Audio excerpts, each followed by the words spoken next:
깨달은 사람은 마치 아주 부자이지만 자신의 부를 끊임없이 나누어주는 사람과 같습니다.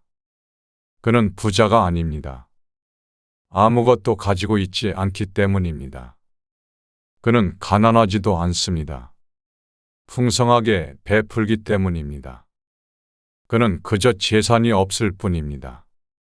마찬가지로 깨달은 사람은 애고가 없습니다. 그는 자신을 어떤 것과 동일시하는 능력을 상실해 버렸습니다. 그는 있는 곳이 없이 묻혀서이며 공간과 시간을 넘어서 있고 세계를 넘어서 있습니다. 의식이 스스로를 깨닫는 것이 곧 명상입니다. 따라서 명상은 특정한 상태를 만들어내거나 바꾸려는 행위가 아니라 있는 그대로의 자신으로 존재하는 것입니다. 의식은 이미 완전하며 이 완전함을 깨닫기 위해 어떤 애씀도 필요하지 않습니다. 이러한 점에서 명상은 애쓰지 않는 애씀입니다. 이처럼 명상은 삶이 자연스럽게 흐르도록 수용하는 태도와 연결됩니다. 무지의 관점에서 보면 사람은 우리의 모습이고 명상은 우리가 이따금 하는 것입니다. 이해의 관점에서 보면 명상은 우리의 모습이고 사람은 우리가 이따금 하는 것입니다. 명상은 우리가 하는 것이 아닙니다. 우리가 그것을 알든 모르든 명상은 우리의 모습입니다.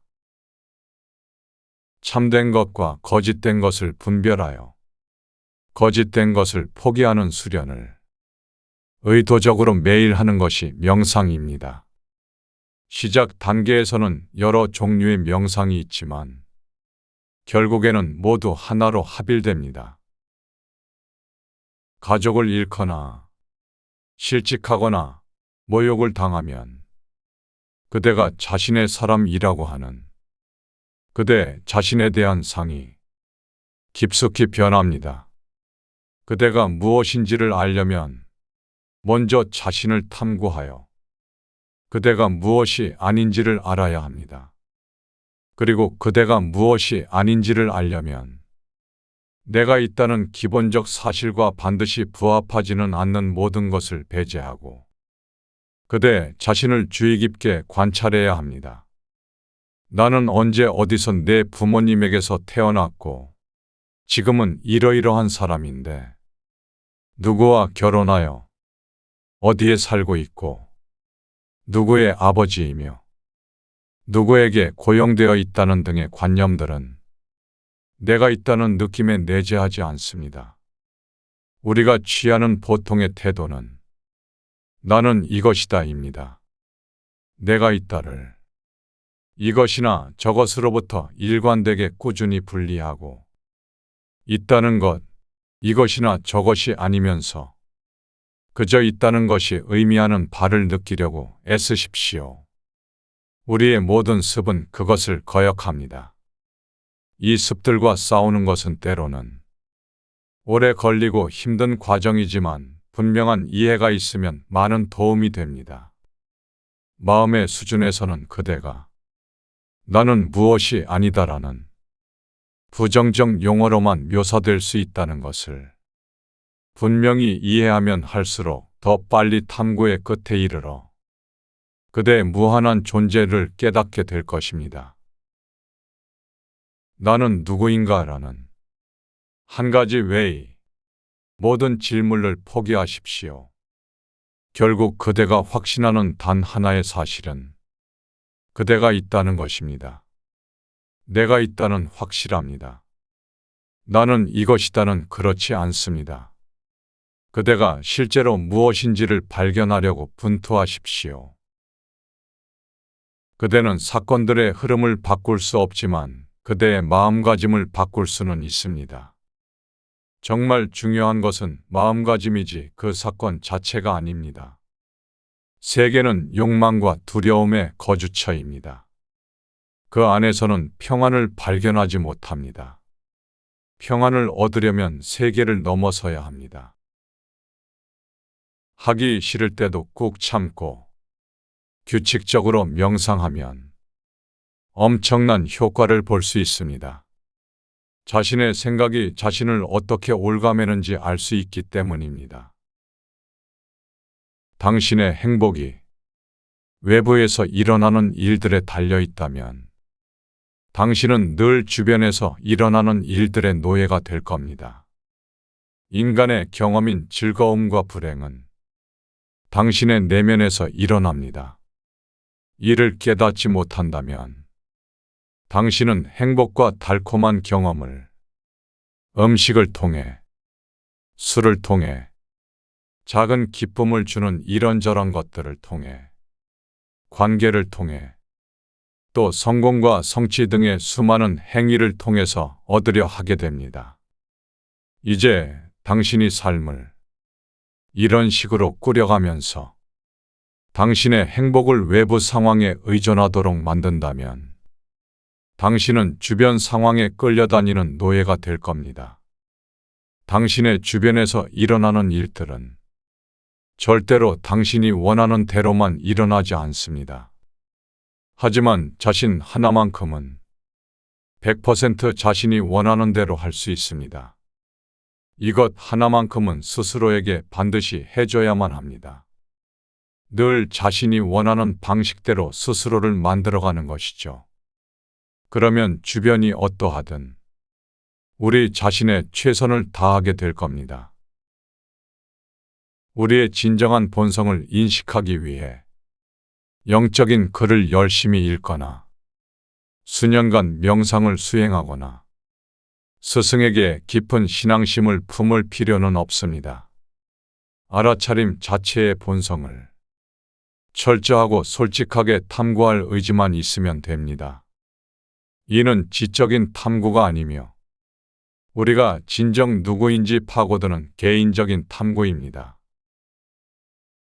붓다의 얘기를 몇 천년에 걸쳐 계속해서 살아있도록 한 진정한 힘은 그 얘기가 우리 모두 붓다, 즉 깨달은 자가 될 수 있음을 보여주기 때문입니다.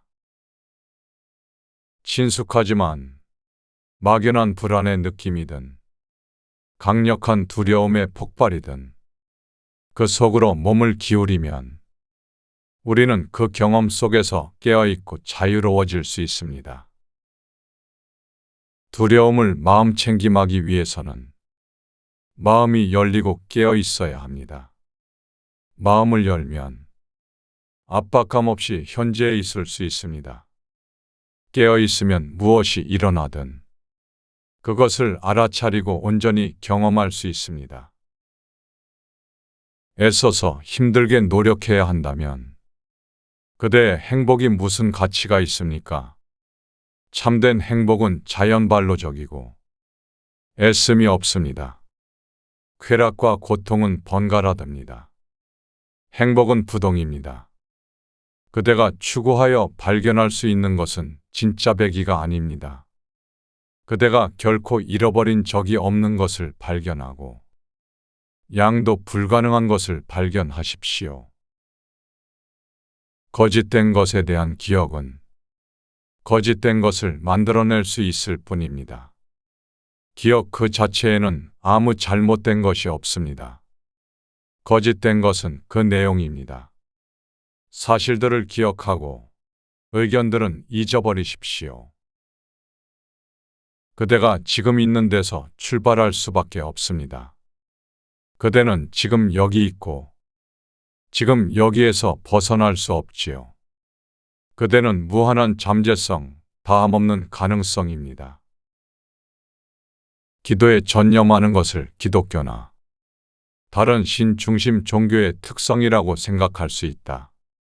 그러나 우리가 무엇을 믿든 상관없이 우리 인간은 모두 절망의 순간에 뭔가를 붙잡으려 한다. 우리는 편두통에서 해방되기를 몹시 바랄 수 있고 취업되기를 간청할 수 있고 어려운 시기를 보내는 아이를 안내할 지혜를 달라고 기도할 수 있다. 우리는 오 제발, 오 제발 이라고 조용히 말하면서 우주의 도움을 요청하고 있다고 느낄지도 모른다. 홀로 떨어져서 두렵다고 느낄 때 우리는 더 크고 더 힘 있는 무언가에 연결되는 데서 오는 편안함과 평화를 갈망한다. 기도가 나오 남이라는 이원론을 전제하긴 하지만 기도는 이원론적이지 않은 온전한 소속감을 경험하도록 우리를 인도할 수 있다. 괴로워서 기도에 의지할 때 고통의 표면상 이유가 무엇이건 근본 원인은 항상 같다. 우리가 홀로 떨어져 있는 존재라고 느끼는 게 바로 그것이다. 너무 빨리 외로움을 항복시키지 마라. 외로움의 칼이 당신을 더 깊숙이 베게 하라. 외로움이 당신을 발효시키고 맛을 내게 하라. 어떤 사람도 천상의 재료도 그렇게 하지는 못한다. 오늘 밤 내가 마음으로 아쉬워하는 무언가가 나의 눈을 그토록 부드럽게, 나의 목소리를 그토록 다정하게, 나의 신에 대한 갈구를 절대적으로 분명하게 만들었다. 괴로움은 가치 없는 것 혹은 넘어서야 할 장애물이 아니라 내면의 자유로 가는 통로가 된다. 만일 자신을 세계와 별개라고 상상하면 세계는 그대와 별개인 것으로 보일 것이고 그대는 욕망과 두려움을 경험할 것입니다. 깨달은 자는 세계를 저와 별개로 보지 않고 따라서 저에게는 욕망하거나 두려워할 것이 아무것도 없습니다. 그대 자신을 있는 그대로 보십시오.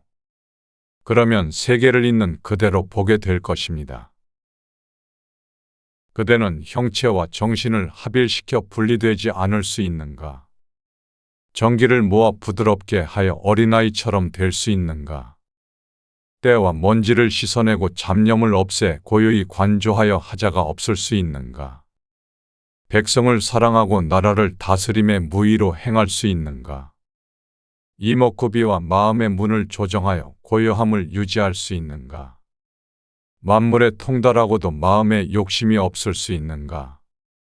만물을 낳고 기르되 이를 소유하지 않고 이를 행하고도 자랑하지 않으며 키워주되 주제하지 않는다.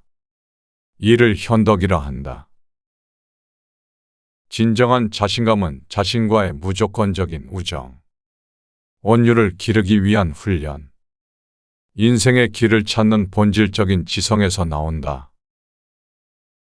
생각이 주체할 수 없이 왜를 만들어내면 거기에 대한 저희 응답은 항상 왜 안 돼입니다. 존재는 생각될 수 없고 오로지 경험될 수 있습니다. 대부분의 인간관계는 주로 마음의 교류입니다. 존재와 존재의 교류인 진정한 영적 친교는 이루어지지 않습니다. 그런 식으로는 어떠한 관계도 성장할 수 없으며 그래서 수많은 갈등이 빚어지는 것입니다.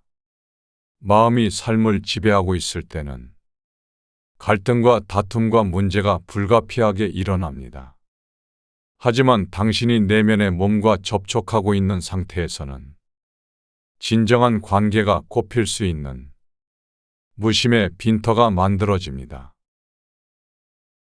에고, 즉 개별적인 자아는 자신이 영원히 지속되도록 이용 가능한 모든 것을 취하는 데 능숙하며 이 목적을 위해 진리 또한 다른 것들과 마찬가지로 충분히 이용됩니다. 어떤 편에서 이는 최고의 안전장치입니다. 이를 넘어설 수 있는 것은 없기 때문입니다. 예를 들어서 자아는 이른바 의식이 전부다. 따라서 무엇이든 다른 모든 것만큼 좋다는 이해를 자신의 고립 활동을 정당화하는 변명으로 사용합니다. 그러나 자아란 가장 가면입니다. 의식이 자신의 자유로 선택한 가장입니다. 원하던 대상을 얻고 결핍감이 해소될 때마다 의식은 힐끗 자신을 보게 되며 이 경험은 행복으로 일반 사람들에게 알려져 있습니다. 사실 그것은 찰나의 순간이 아닙니다. 그것은 영원한 순간입니다. 행복을 일으키는 것은 그 얻은 대상이 아닙니다. 대상을 얻으며 외관상 일어난 결핍감의 녹아내림이 이미 존재하던 행복을 드러낸 것입니다. 불행을 원하는 사람은 아무도 없다. 누구나 불행에서 벗어나기를 원한다. 그러면서도 모든 사람이 계속해서 욕망을 가진다. 그리고 욕망에 의해 사람들은 더 많은 불행을 창조한다. 불행을 직접 파괴하는 것은 불가능하다.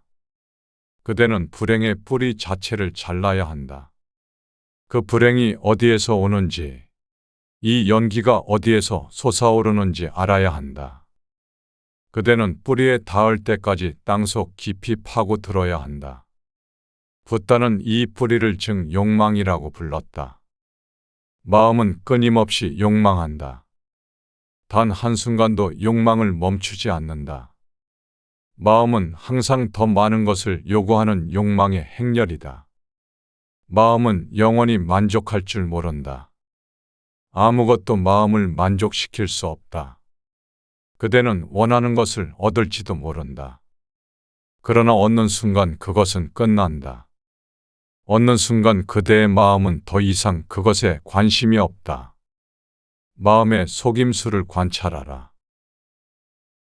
그대는 아름다운 집을 갖기 위해 몇 년 동안 열심히 일할 것이다.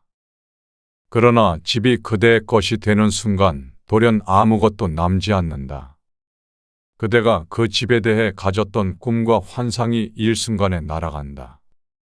그 집에 몇 시간, 기껏해야 며칠만 살면 다시 다른 집을 욕망하기 시작할 것이다. 그대는 그렇게 똑같은 함정, 똑같은 궤도를 돌며 악순환을 되풀이한다. 그대는 어떤 여자를 원했는데 이제 그녀를 차지했다. 그대는 어떤 남자를 원했는데 이제 그를 차지했다. 그런데 그대는 무엇을 얻었는가? 모든 환상이 사라졌다. 마음은 오직 욕망밖에 아는 게 없다. 그래서 마음은 만족을 결코 허용하지 않는다. 만족은 마음의 죽음이기 때문이다. 시간은 마음의 기본 언어입니다. 공간은 감각의 기본 언어입니다. 경험에서 시간과 공간, 즉 이름과 형태를 제거하면 우리에게는 의식, 현존의 일체가 남습니다. 우리에게는 시간과 공간을 초월하는 현존, 즉 존재가 남습니다. 존재는 자아 속에서는 의식으로, 세상 속에서는 현존으로 빛납니다. 외부의 사물을 아는 것이 지식입니다. 지혜는 대상을 아는 것이 아니라 아는 자, 끊임없이 의식하고 있는 의식을 아는 것입니다. 그것이 지혜입니다. 부지런히 삶을 영위해 나아가되 주의력을 완전히 외부 세상과 마음에 빼앗기지는 마십시오. 일부는 내면에 남겨두십시오. 일상적인 활동에 종사하고 있을 때, 특히 사람이나 자연과 만날 때면 내면의 몸을 느끼십시오. 내면 깊숙한 곳에 고요함을 느끼십시오. 그 현관문을 열어두십시오. 당신은 일상생활을 하면서도 얼마든지 현시되지 않은 세계를 의식할 수 있습니다. 외부 세상에서 무슨 일이 일어나든 당신의 뒤쪽 어딘가에서 기른 평화의 느낌으로 당신을 결코 떠나지 않는 고요함을 당신은 느낄 수 있습니다. 당신은 현시되지 않은 세계와 현시된 세상 사이에 신과 이 세상 사이에 놓인 다리가 됩니다. 이렇게 근원과 연결된 상태를 우리는 깨달음이라고 합니다. 파도를 바다에서 분리할 수 없듯이 모든 개별적 존재는 있음 안에 뿌리내리고 있습니다. 완전히 살아있으면서도 죽은 것과 같고 완전히 깨어있으면서도 깊이 잠든 것 같은 상태에 있을 수 있다면 그들이 말하는 모든 헛소리는 당신과는 상관없게 됩니다. 그리고 모든 인간이 이렇게 될 수 있습니다. 그리 멀리 있지 않아요. 이 상태가 일어나지 않는 이유는 사람들이 전혀 그 방향으로 바라보지 않았기 때문입니다. 그것뿐이에요. 어렵지도 않고 멀지도 않으며 평생이 걸리지 않습니다. 그저 사람들은 그 방향으로 한 번도 시선을 돌리지 않았기 때문입니다. 모두들 다른 방향을 바라보고 있습니다. 그게 유일한 문제입니다. 사람들은 죽는 것을 두려워합니다. 왜냐하면 죽음이 무엇인지 모르기 때문입니다. 진이는 자신의 죽음 이전에 죽어버렸고 두려워할 것이 아무것도 없다는 것을 알았습니다. 그대가 자신의 진정한 존재를 아는 순간 아무것도 두려워하지 않습니다. 진정한 죽음은 자유와 힘을 줍니다. 세상 안에서 자유로워지려면 그대가 세상에 대해 죽어야 합니다. 여기서 죽음은 개별적 자아 즉 에고의 죽음을 뜻한다. 이것은 죽기 이전의 죽음이라고 하기도 한다. 그러면 우주가 그대 자신의 것이며 그것이 그대의 몸이 되고 한 표현이 되고 하나의 도구가 됩니다. 절대적으로 자유로울 때 그 행복은 형언할 수 없습니다. 반면에 자유를 두려워하는 이는 진정으로 죽을 수 없습니다.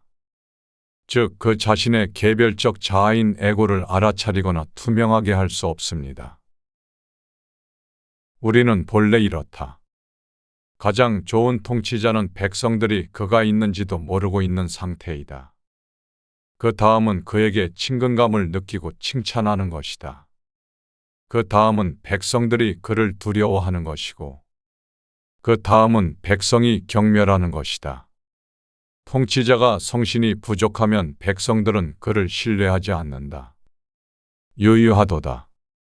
그는 영을 거의 내리지 않지만 공은 이루어지고 사업은 완성된다.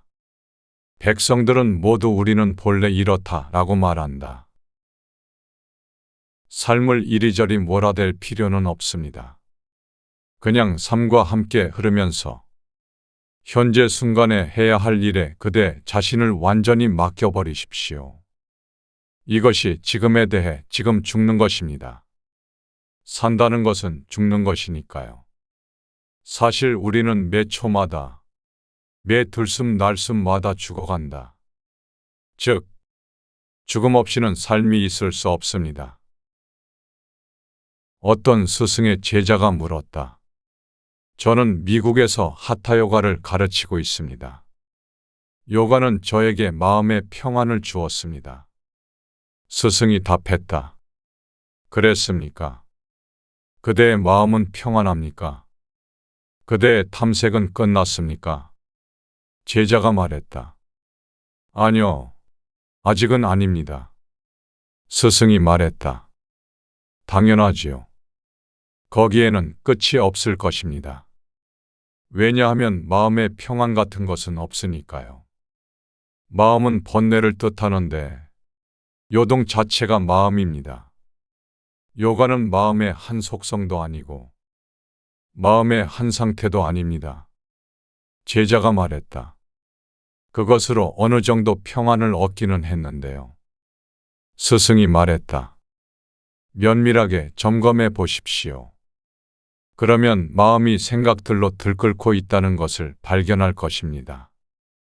이따금 그것이 공백 상태가 될 수도 있지만 한동안 그러고 나서 다시 평소의 요동 상태로 돌아갑니다. 일시적으로 고요해진 마음은 평안한 마음이 아닙니다. 그대는 마음을 평안하게 하고 싶다고 합니다. 마음을 평안하고 싶어 하는 사람 그 자신은 평안합니까? 제자가 말했다. 아니요, 저는 평안하지 않고 요가의 도움을 받습니다. 스승이 답했다. 거기서 모순을 보지 않습니까? 그대는 단연간 마음의 평안을 추구했습니다. 그러나 그것을 발견하지 못했는데 왜냐하면 본질적으로 요동하는 것은 평안해질 수 없기 때문입니다. 왜냐하면 진정한 평안은 무엇으로도 어지럽힐 수 없기 때문입니다. 그것은 평안 자체이지 평안하게 있지 않습니다. 마음이 요동할 뿐입니다. 인류에 대한 가장 악랄한 사기는 내일은 오늘보다 나을 것이라는 말입니다. 사람들은 희망이라 하지만 저는 절망이라고 합니다. 당신이 내일이 오늘보다 나을 거라고 생각하는 순간 영원히 자신을 속이며 살 수 있어요. 내일은 항상 더 낫겠죠. 왜냐하면 내일은 결코 오지 않거든요. 자신의 생각과 감정의 노예가 된 사람들. 이런 사람들은 희망이 중요한 수단이라고 생각합니다. 하지만 이 생명의 희망은 필요하지 않습니다. 생명에는 활기가 필요합니다. 이 활기가 지금 당신의 주변 모든 것에 울려 퍼져야 합니다. 오직 지금만 알 수 있고 내일은 할 수 없습니다. 내일을 살 수는 없습니다. 당신은 오직 지금만 살 수 있습니다. 그대가 무슨 일을 시작했든 그것을 마무리하십시오. 어떤 구체적인 고통의 상황이 있고 그 고통의 경감을 위해 필요할 때가 아니면 새로운 과업을 시작하지 마십시오. 먼저 그대 자신을 발견하십시오. 그러면 끝없는 축복이 뒤따를 것입니다. 이익을 내버리는 것만큼 세상을 이롭게 하는 것은 없습니다. 더 이상 손실과 이득에 견지해서 생각하지 않는 사람이 참으로 비폭력적인 사람입니다. 그런 사람은 모든 갈등을 넘어서 있기 때문입니다. 공손히 대답하는 것과 느릿하게 대답하는 것이 얼마나 다른가? 선과 악은 얼마나 차이가 나는가? 사람들이 두려워하는 것은 두려워할 수밖에 없다. 이러한 것은 아주 오래되었도다. 아마도 끝이 없을 것 같다. 사람들이 모두 떠들썩하며 마치 연애에 참석한 것처럼 마치 봄날의 높은 누각에 오른 듯 즐거워하는데 나만 홀로 고요하게 아무런 느낌도 없다. 흐릿하구나. 마치 갓난아이가 웃음소리를 내지 않는 듯하다. 피곤하구나. 마치 돌아갈 곳이 없는 듯하다. 사람들은 모두 가진 것이 남아돌 정도지만 나 홀로 부족하도다. 오직 나만이 정말 어리석구나. 세상 사람들은 모두 사리에 분명한데 나만 홀로 어둡기만 하고 세상 사람들은 모두 일에 밝은데 나만 홀로 우둔하도다. 평정하구나. 끝이 없는 바다요. 시원한 바람이요. 어느 것도 나를 잡아주지 않는구나. 사람들은 모두 자신의 쓰임이 있는데 나만 홀로 완고하여 가장 비천하게 되었구나. 나만 홀로 사람들과 달리 돌을 귀하게 여기도다. 제자가 물었다. 모든 존재가 고통스럽다는 것은 사실입니까? 스승이 답했다. 이 온 세상 사람들이 쾌락을 추구하는 이유가 달리 무엇이겠습니까? 행복한 사람이 행복을 추구합니까? 사람들이 얼마나 들떠 있고 얼마나 부단히 움직이고 있습니까? 그들이 쾌락에서 위안을 구하는 것은 그들이 고통 속에 있기 때문입니다. 그들이 상상할 수 있는 모든 행복은 거듭되는 쾌락을 보증받는 데 있습니다. 고통은 쾌락을 목표하지만 쾌락은 가차없이 고통으로 끝나기 마련이다. 지난 일을 후회하느라고 기력과 시간을 낭비하지 마십시오. 그대가 실수한 것들에서 교훈을 얻고 그것을 반복하지 마십시오. 그대가 확신할 수 있는 것은 내가 있다 뿐입니다. 그건 내가 있다는 자각을 고수하고 다른 일체를 배제하십시오. 이것이 요가입니다. 그대의 마음은 움직입니다. 지금 안에서 그대는 움직이는 자이기도 하고 움직이지 않는 자이기도 합니다. 이제까지 그대는 자신을 움직이는 자로 여기면서 움직이지 않는 자를 등한시했습니다. 마음의 안팎을 뒤집으십시오. 움직이는 자를 등한시하십시오. 그러면 그대 자신이 곧 항존하는 표현할 수 없지만 바위같이 견고한 불변의 실제라는 것을 발견할 것입니다. 신뢰하고 실험하고 맛보라. 그 이상 무엇이 필요한가? 원치 않는 사람에게 진리를 왜 억지로 먹이려고 하는가? 그런 식으로는 되지 않는다. 받는 자가 없는데 주는 자가 무엇을 할 수 있는가? 보통 사람은 죽기를 겁냅니다. 왜냐하면 변화를 두려워하기 때문입니다. 진이는 두려워하지 않습니다. 그의 마음은 이미 죽어 있기 때문입니다. 그는 나는 산다라고 생각하지 않습니다. 그는 생명이 있다라고 단지합니다. 그 안에서는 변화도 없고 죽음도 없습니다. 죽음은 시간과 공간 안에서의 변화로 보입니다. 시간과 공간도 없는 곳에 죽음이 어떻게 있을 수 있습니까? 진이는 이름과 형상에 대해 이미 죽어 있습니다. 그것들을 잃어버렸다고 해서 그에게 무슨 영향이 있겠습니까? 그대는 원인 없이는 어떤 행복도 있을 수 없다고 상상합니다. 저에게는 행복을 얻기 위해 무엇에 의존한다는 것은 전적으로 불행입니다. 그대에게 보이는 저의 모습은 그대의 마음 안에 있을 뿐입니다. 저는 그것에 상관하지 않습니다. 명상은 우리가 깨어있는 동안 잠자는 것으로 이따금 묘사되기도 합니다. 명상에서 우리는 잠들어 있을 때 취하는 태도와 동일한 것을 대상에 대해 취합니다. 즉, 우리는 전혀 태도를 취하지 않습니다. 우리는 단지 그대로 머무를 뿐입니다. 다른 사람보다 나은 것이 당신에게 기쁨이 된다면 당신은 다른 사람의 실패를 즐기는 것이기 때문입니다. 저는 그것을 병이라고 부릅니다. 그건 성공이 아닙니다. 행복이 기억할 수 없다는 것이 이해된다면 현재의 경험이 불쾌하더라도 그 경험 자체에서 행복을 바라는 욕망이 온다는 결론에 이르러야 할 것입니다. 과연 그것이 그 밖에 다른 곳에서 올 수 있을까요? 그대는 갈등을 창조하고 영구화하려는 습관적 경향에서 어느 정도로 벗어나 있습니까? 어떤 연속성, 하나의 계열, 단계에서 단계로의 어떤 이행을 의미하는 것은 실제일 수 없습니다. 그것은 최종적이고 완전하며 무엇과도 관계되지 않습니다. 그것은 분명히 마음을 넘어서 있지만 그대가 할 수 있는 것은 그대의 마음을 잘 아는 것뿐입니다. 일체를 하나의 꿈으로 취급하면 우리가 해방됩니다. 꿈들의 실제성을 부여하는 한 그대는 그 꿈들의 노예입니다. 그대는 자신이 이러이러한 사람으로 태어났다고 상상하면서 그 이러이러한 것의 노예가 됩니다.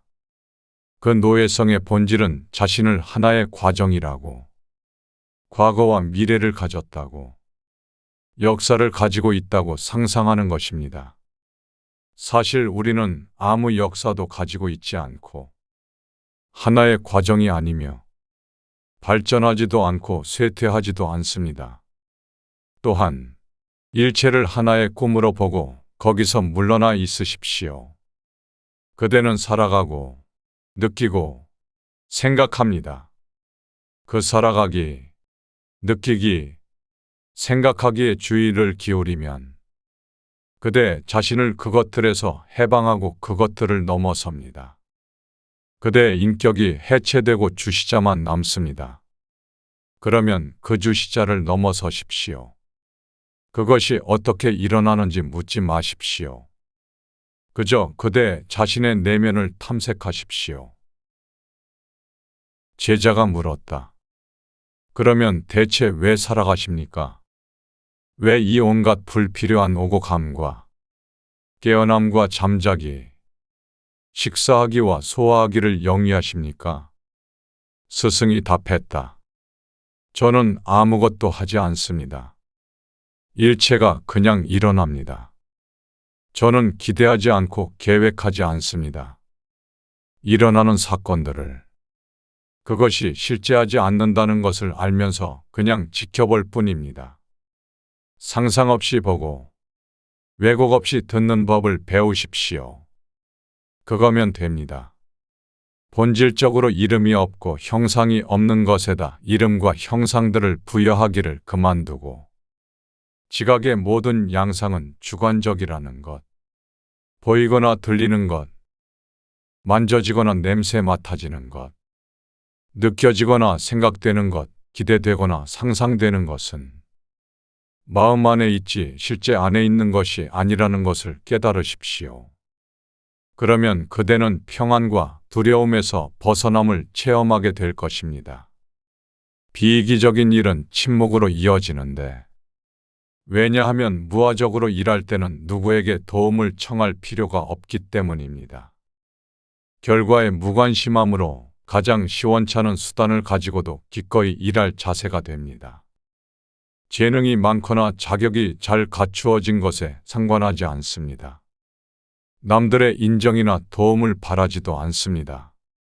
그저 해야 할 일을 하면서 성공과 실패는 미지자, 실제에게 맡겨둡니다. 왜냐하면 모든 것은 무수한 요인에 의해 야기되는데 그대의 노력은 그 중에 하나일 뿐이기 때문입니다. 그대의 모든 문제는 그대가 자신을 규정하고 그렇게 제안했기 때문에 일어납니다. 그대 자신을 이것이나 저것으로 생각하지 않으면 모든 갈등이 그칩니다. 그대의 문제들에 대해 뭔가 해보려고 하는 어떤 시도도 실패하게 되어 있습니다. 왜냐하면 욕망으로 야기된 것은 욕망에서 벗어남으로써만 원래대로 돌아갈 수 있기 때문입니다. 그대는 자신을 시간과 공간 안에 가두고 한 생애의 기간과 한 몸의 부피 안에 억지로 밀어 넣었고 그리하여 생사와 고락, 희망과 두려움이라는 무수한 갈등을 창조했습니다. 환상들을 버리지 않고는 문제에서 벗어날 수 없습니다.